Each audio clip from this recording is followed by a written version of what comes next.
¿Tiene aplicación la hermenéutica analógica, moderada, equilibrada? Nos dice Mauricio Beuchot que todo esto tiene un componente político y social muy claro.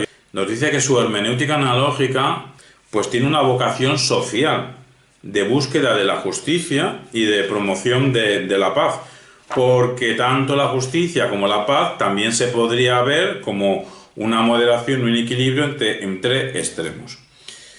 El estudio de lo social o la consecución de un orden más justo o tener en cuenta las opiniones de resistencia a la globalización neoliberal, y aquí estoy diciendo que se moja políticamente, la hermenéutica analógica como una resistencia a la globalización liberal, todas estas cosas forman parte del contenido de la hermenéutica analógica. Y añadimos entonces nosotros, es como si Mauricio Beuchot nos dijese, dime qué concepción de la hermenéutica tienes y te diré qué concepción política tienes. O de una manera más provocativa, dime a quién votas y te diré cómo interpretas. No sé si estas provocaciones las aceptaría Beuchot, pero yo creo que es consecuencia de lo que él está diciendo.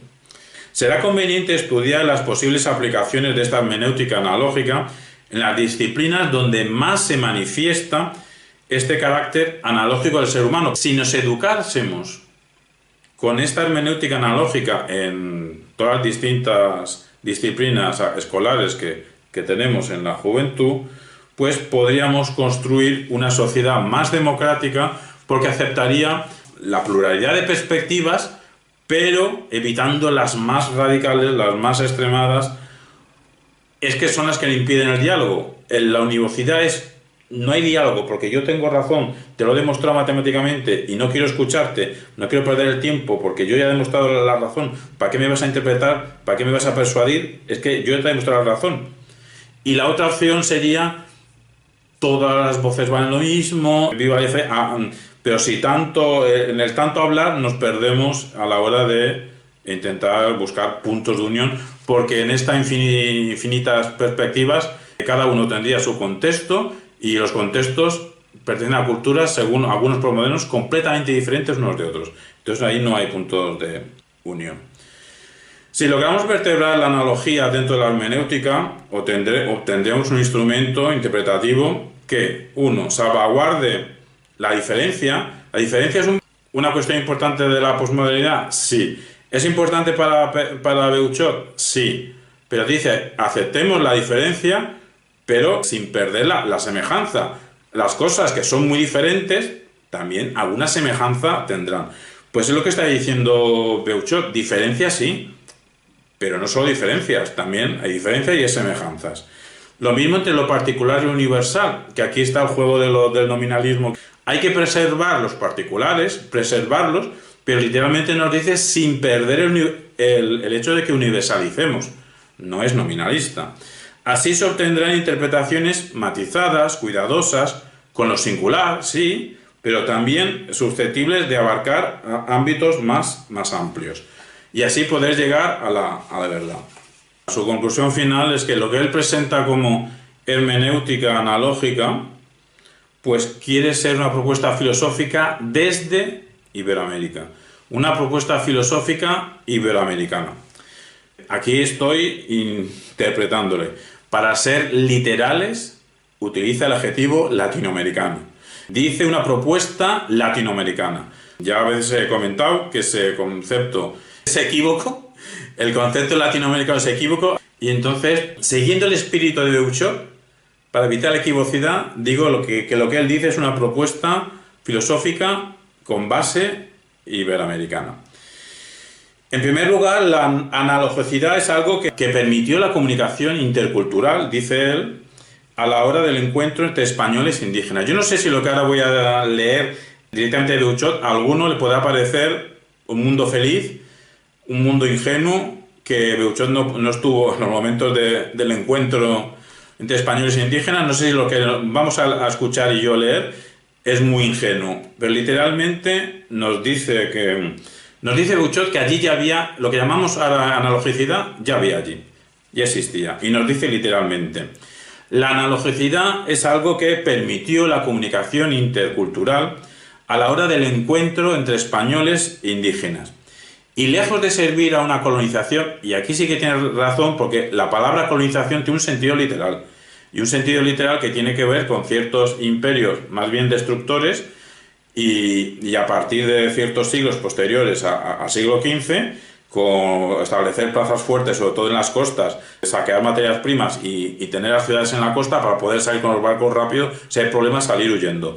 Y lo que hizo el Imperio Romano es construir, extender su cultura, y lo que hizo el Imperio Español es ensanchar España, hacer Españas en América. Por eso, cuando acabó el siglo XVI, había, no sé si 20 o 25 universidades en toda América, etcétera, etcétera.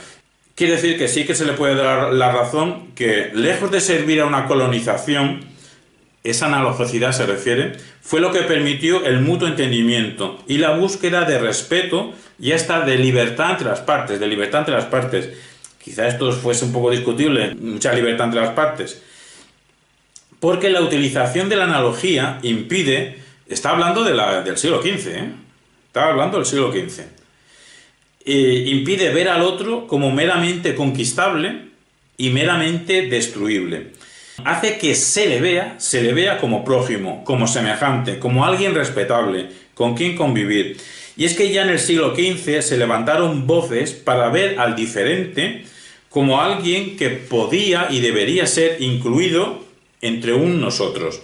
Se levantaron voces, y hay nombres y apellidos de los que se levantaron: Antón de Montesinos, Juan Ramírez, Alonso de la Veracruz.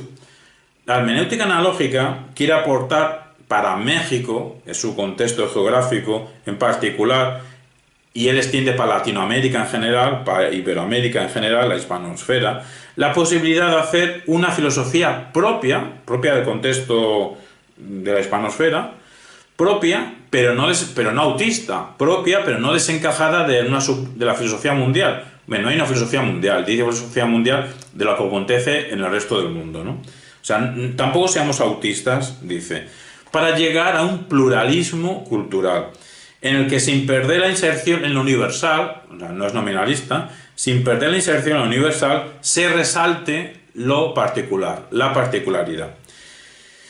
Pero, diferencia sí, pero ni diferencia engañosa, diferencia sí pero no engañosa, ni diferencia engañosa, ni identidad falseada. La palabra identidad, la palabra diferencia son conceptos típicos de la modernidad, aceptan vos dos Beuchot, pero que no sean engañosos ni falsos, porque de lo que se trata es de un mestizaje cultural. Y ciertamente en América no sería perfecto, pero sí en América hubo más mestizaje cultural, a menos más, que lo que ocurrió en la América luego dominada por el mundo anglosajón. Aquí no sería perfecta el mestizaje cultural, desgraciadamente no, pero sí que hubo más mestizaje cultural que en otros sitios. Un mestizaje cultural que trate de ofrecer un lugar para las distintas porciones, que él va a hablar de la proporcionalidad, porciones. Y nos dice que es un mestizo, es un análogo, el mestizo es un análogo. Y es que para evitar la violencia de la univocidad, el ser únicamente un único punto de vista, solo uno y matematizado, eso es violento. Pero dice que para evitar esa violencia se cayó en otra violencia todavía peor, que es la equivocidad. Solo un pensamiento que no sea ni una cosa ni la otra, eso es lo que puede salvar.